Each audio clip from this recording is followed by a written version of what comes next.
for Brexit, Sammy Wilson. Thank you very much for being with us. I don't know if you just heard David Blevins' analysis there. He was saying that if the DUP feels that Theresa May is about to politically sacrifice them, they may be about to politically sacrifice her. So do you think that perhaps it is time for a new Conservative Party leader?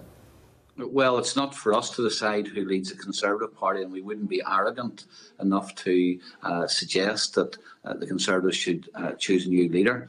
What the Conservative Party does need to do, however, is to make sure that the policy which they have promised they would deliver to the people of the United Kingdom, namely that we would leave the EU and all of its institutions, and that in leaving we would not do anything to damage the different parts of the Union, that has to be delivered on, and whoever delivers that we're not all that fussed about. All we want to make sure is that the promises which have been made, not just to us, but to the people in the rest of the United Kingdom, are honoured.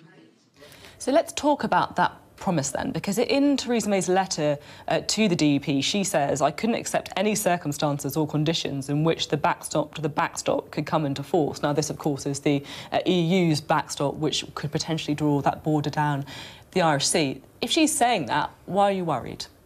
Well, first of all, because she is now contemplating signing up to a legal agreement which, regardless of her aspirations, would be binding on the government of the United Kingdom. And secondly, it would be a legal agreement which the government of the United Kingdom could not walk away from, that it could only be broken if both the government in the UK and the EU agreed to it being changed.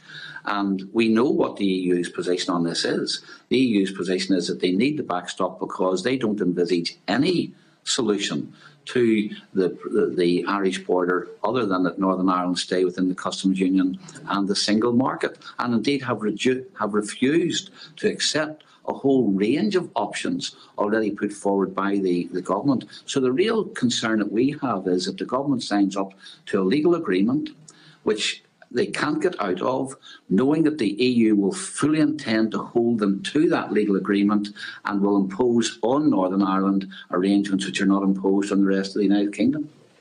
So let's be clear, because it's unlikely, isn't it, that Theresa May will be able to get a Brexit deal through Parliament without the support of the DUP. So if there is this Northern Ireland-only backstop written anywhere in the withdrawal agreement, no matter how it's couched, could you support that? No, we won't. And of course, this is not just a DUP, and it shouldn't be focused. All the attention shouldn't be just focused on ourselves.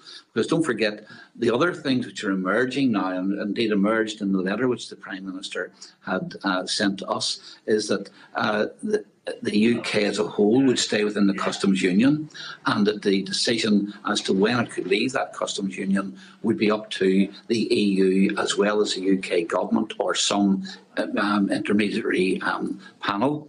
That will annoy a large number of our own backbenchers. It's also emerged today that even to allow that to happen, the EU are now demanding access to UK fishing waters. That's going to raise the ire of Scottish Conservative MPs. So she just doesn't have a battle with the DUP. She has a battle with a substantial number of her own party.